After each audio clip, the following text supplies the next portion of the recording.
bonjour tout le monde, mais si je commence à lire tout le monde qui arrive, eh bien on ne saura pas comment Janicek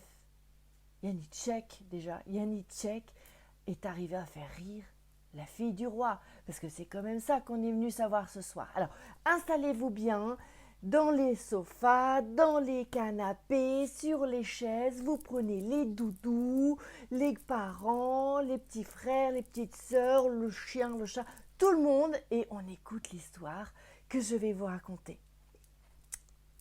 Donc, c'est l'histoire de Janicek. Alors, c'était il y a très très longtemps, il y avait un vieux monsieur qui était très riche. Et ce vieux monsieur, il avait 3 enfants, 3 fils. Il y en avait 2, ils étaient franchement pas sympas. Pas très, déjà pas très beaux, voilà. Et en plus, toujours envieux, toujours à essayer de se disputer. Enfin, vraiment des garçons pas très sympathiques. Et puis, le dernier, eh bien, il s'appelait Janicek. Et Janicek, lui, c'était un petit garçon sympa, mais un petit peu tout fin, comme s'il était tout le temps malade, un petit peu comme ça, mais gentil. Et toujours le sourire, il aimait bien aider les autres. Bon, pas du tout comme ses frères. Alors ses frères, lui, ils préféraient pas travailler. Ils attendaient que les domestiques viennent les servir, alors que Janicek, lui, il aimait bien aller en cuisine pour préparer le repas, etc., etc. Et puis, malheureusement, un jour, comme dans beaucoup d'histoires, malheureusement, le papa meurt. Et donc, le papa laisse un gros, gros héritage, c'est-à-dire tout ce qu'il avait, il fallait le distribuer entre les différents garçons. Comme ils sont 3, normalement, on aurait dû le diviser en 3 parts. Le problème, c'est que Janicek, lui, il était tellement triste quand son papa est mort, qu'il a beaucoup pleuré, pleuré, pleuré, pleuré. Et pendant que lui pleurait, les 2 autres vilains, ils se sont tout partagés, les maisons, les animaux, l'argent, l'or, tout ce qui était beau, tout ça, ils se sont partagés. Et juste de côté, ils ont mis une espèce de vieille charrette avec un vieil âne et des vieilles roues qui tenaient pas beaucoup. Et quand Janicek a arrêté de pleurer parce que son papa était mort, eh ben, il s'est rendu compte que ses frères, ils avaient déjà tout pris. Il lui restait plus que cette carrière, que cette espèce de charrette. Alors qu'est-ce qu'il aurait pu? Il aurait pu râler, il aurait pu crier, il aurait pu aller voir un juge, mais ça aurait mis du temps. Alors il s'est dit non, j'ai pas envie de rester avec cette famille qui est pas sympa avec moi. Alors il est parti dans sa charrette. Il est parti avec sa charrette, avec l'âne, et puis poum poum poum poum poum poum poum poum poum, il est parti sur les routes avec sa charrette. Il a marché longtemps, longtemps, longtemps, et à un moment, un matin, il venait de dormir. Alors pour dormir, il n'avait pas d'argent pour aller à l'hôtel. Donc il laissait sa charrette, il dormait sous la charrette. Et donc là, il était remonté sur sa charrette, il avance et arrivé à un endroit où il y avait une espèce de gros rocher. Et sur ce rocher, il y avait un très vieux monsieur. Et il avait l'air d'avoir faim, le monsieur, d'avoir chaud, et puis d'être très fatigué surtout. Alors, qu'est-ce que fait Janicek? Il dit monsieur, je vois que vous êtes fatigué, vous êtes au bord du chemin. Est-ce que vous voulez que je vous amène quelque part avec ma charrette? Je sais qu'elle ne marche pas très très bien, mais c'est déjà mieux que d'être très fatigué. Alors, le vieillard lui dit oh écoutez, oui, moi je veux bien. Donc Janicek le fait monter dans sa charrette. Et comme Janicek est un enfant, un monsieur très gentil, très sympa, il prend une petite couverture, il le met sur les jambes du vieux monsieur et il lui donne le dernier bout de galette qu'il avait. Il n'avait plus rien à manger après, mais c'est pas grave, il l'a laissé au vieux monsieur. Alors le vieux monsieur le remercie et lui dit vous êtes quand même un garçon très très sympathique et très gentil. Et puis quand ils sont arrivés au village d'après, le vieillard lui dit écoutez, je suis arrivé, merci, que Dieu te vienne en aide, mon petit. Eh bien, tu es vraiment un garçon très très très bon et je voudrais te remercier. Oh, Janicek lui dit, ce n'est pas grave, vous savez, ça ne m'a pas demandé grand-chose de vous amener, c'était même agréable de pouvoir parler. Oui, mais quand même, et tout, je voudrais te remercier. Alors écoute, voilà, je vais te donner 3 choses. Voilà, je vais te donner cette baguette. Alors, sache que cette baguette de bois, elle est magique. Plus vite dur, hein, Janicek. Alors, le monsieur lui dit, je te donne aussi ces deux objets, tu verras. Alors, non seulement il y a cette baguette pour que ça aille vite, mais en plus, tu as une boule en or, et puis tu as une petite flûte en bois. Mais ça, tu verras plus tard, tu verras comment. Ils vont te servir un jour. Et il lui donne ça. Et Janicek a à peine le temps de les prendre, de se retourner pour lui dire merci, que le vieillard a disparu.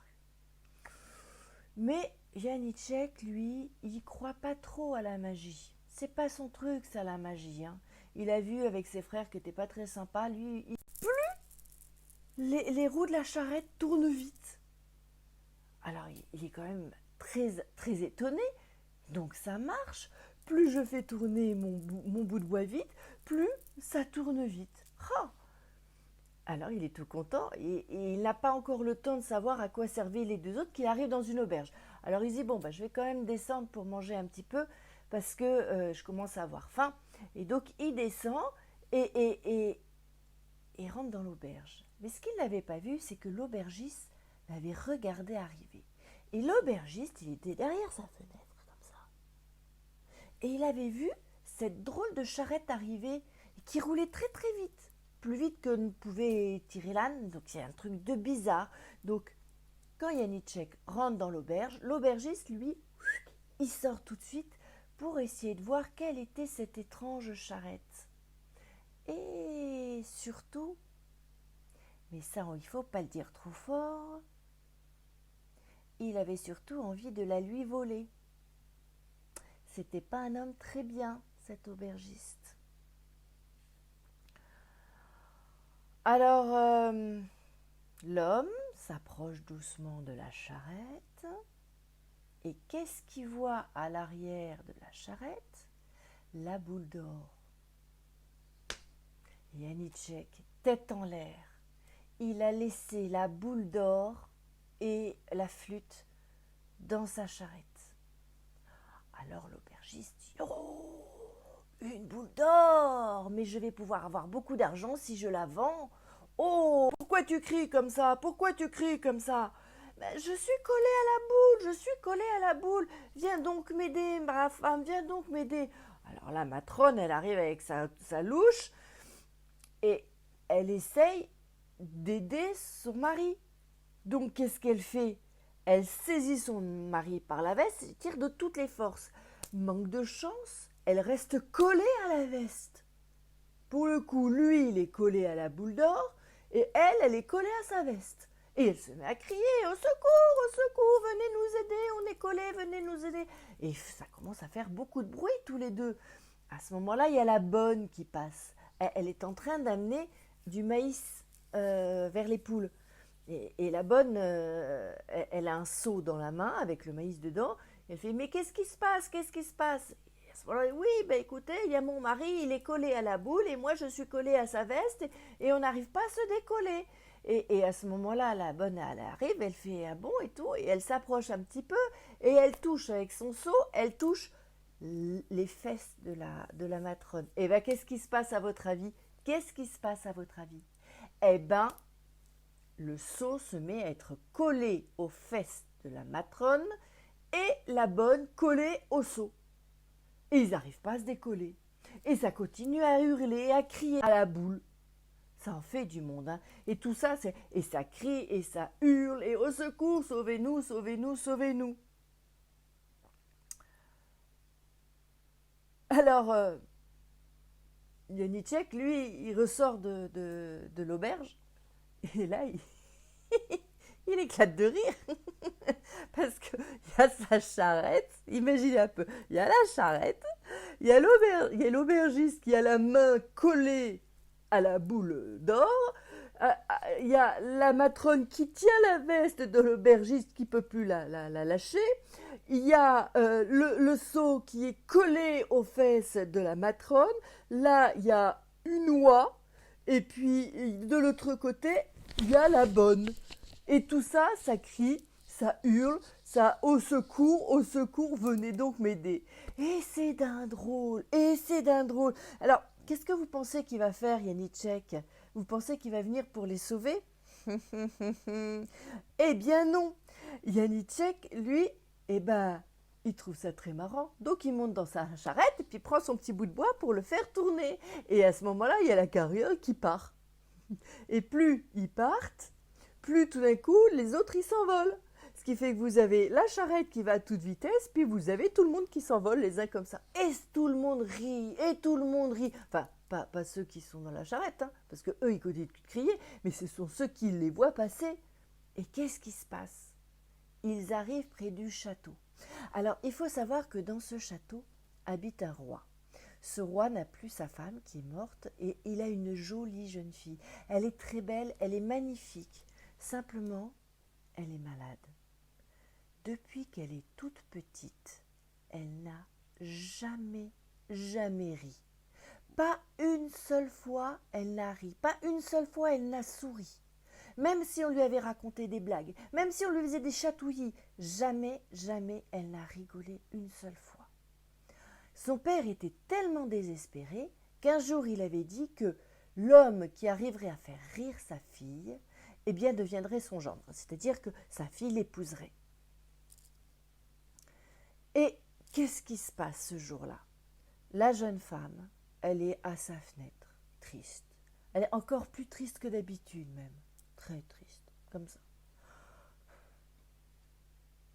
Et tout d'un coup passe, juste devant sa fenêtre, la charrette avec Janicek, avec l'aubergiste qui tient la boule, la femme qui tient la veste, le seau dans les fesses de la femme, etc., etc., qui se termine.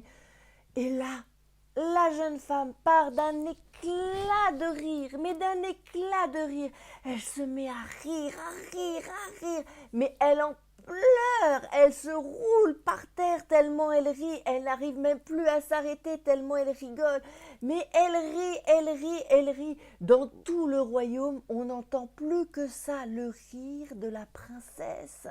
Et son roi, son père, le roi, monte à toute vitesse dans sa chambre et il trouve sa fille qui rit, mais qui rit, et qui rit, et qui rit, et qui rit.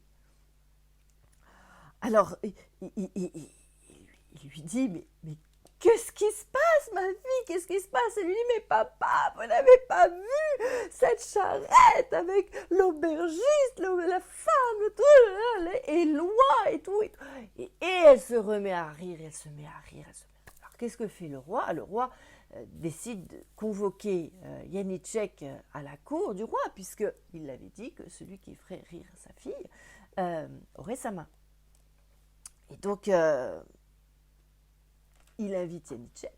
Janicek arrive à la cour du roi.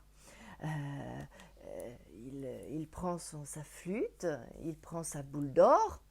Alors, il arrive à la détacher sans problème, lui. Hein. Il prend la boule d'or, il prend la flûte, il prend la baguette.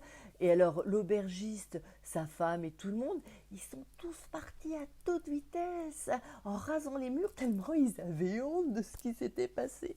Ils n'avaient pas qu'à essayer de voler la boule. Et alors, le roi déclare, « J'ai promis de donner la main de ma fille à celui qui arrivera à la faire rire.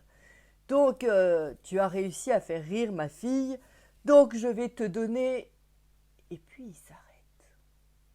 Parce que tout d'un coup, le roi s'aperçoit de comment est habillé le pauvre Janicek. Avec des habits tout sales, tout pauvres. Alors il se dit rapidement, je ne vais pas donner ma fille à un pauvre comme ça. Non, c'est pas possible.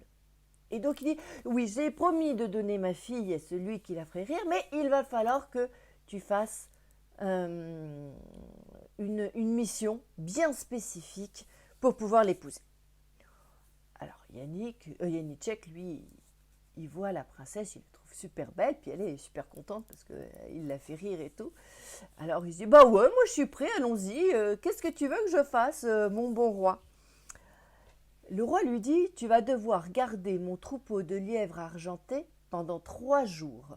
Il y a 100 lièvres, il faut que tu m'en rendes 100. Je les compterai, attention à toi, il ne faut pas que tu en perdes un seul. Oh, bon, bah d'accord, dit Janicek. Il se dit, bon, bah, ça doit pas être très compliqué.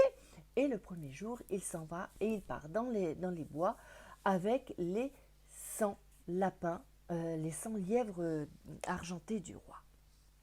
Et là, la première chose que font les lièvres, en arrivant dans les pâturages, c'est pouf, pouf, pouf, pouf, ils partent partout. Et aller courir derrière 100 lièvres. Alors il commence à courir, Janicek, il en récupère un, il le remet. Mais à peine il a le dos tourné que l'autre s'en va. Il n'arrête pas, il dit, je vais jamais y arriver. Et tout d'un coup, il se dit, mais j'ai une flûte. Il prend sa flûte. Et à peine, bonjour berger, je voudrais t'acheter un de tes lièvres, s'il te plaît. Oh, bah écoute, je ne sais pas trop, dit Janicek. Et puis tout d'un coup, Janicek reconnaît la princesse. Alors il se dit, il y a une entourloupe. Donc il dit à la princesse, euh, je veux bien t'en vendre un, mais je veux bien t'en donner un. Je ne veux pas te le vendre, je veux bien t'en donner un. À une seule condition. Ok, d'accord, quelle est ta condition? Je voudrais que vous me fassiez un bisou. Alors, la princesse dit, ah bon, il faut que je te fasse un bisou? Oui, oui, oui, faites-moi un bisou et le lièvre est à vous. Alors la princesse lui fait un petit bisou sur le bout du nez, attrape le lièvre et repart vite au château. À peine elle a le dos tourné que Janicek récupère sa flûte et se met à jouer un petit morceau de flûte. Et le lapin revient à toute vitesse. Ah, le roi dit, ah, zut, le lièvre est reparti. Bon, donc le lendemain, il envoie sa femme. Alors sa femme s'habille en très très belle princesse, en très très belle paysanne. Elle se fait une jolie coiffure et elle arrive. Oh, dites-moi, berger, je suis très embêtée. Mon mari est malade. Il est là-bas à l'auberge et il m'a demandé des conditions. Ah bon, quelles conditions? Eh bien, je vous demande de danser pour moi. Danser pour vous? Oui, danse pour moi, belle paysanne. Et alors la reine se trouve en train de danser sans musique au milieu des bois.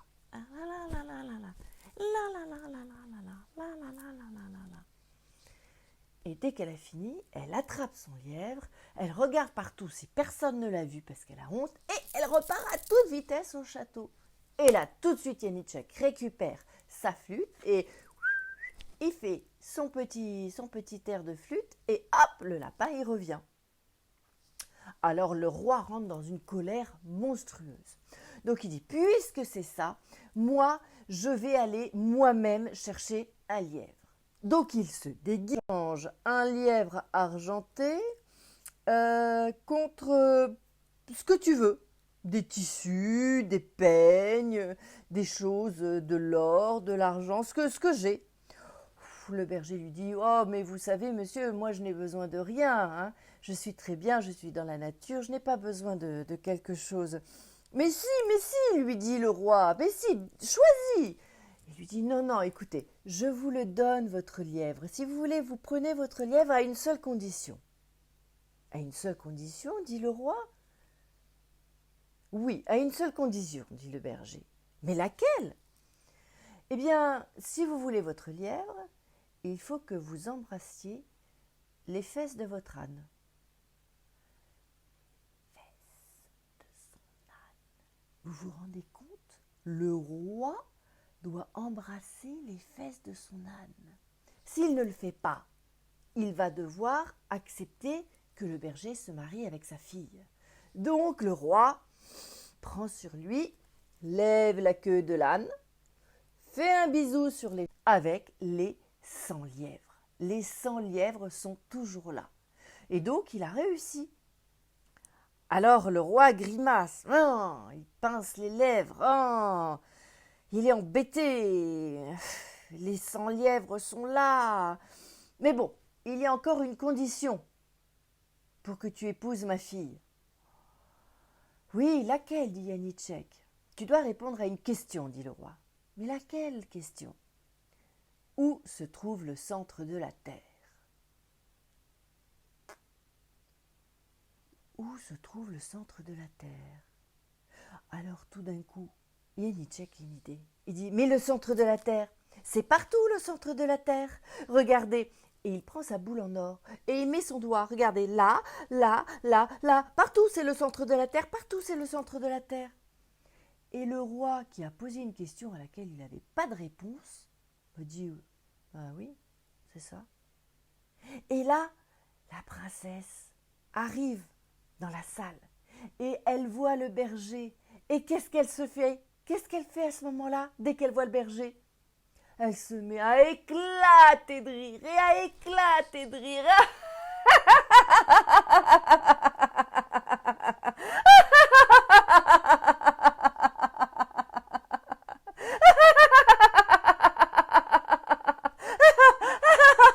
Et son papa est tellement heureux de la voir rire comme ça que finalement il se dit, bon bah tant pis, même si ce n'est qu'un berger, qu'elle l'épouse.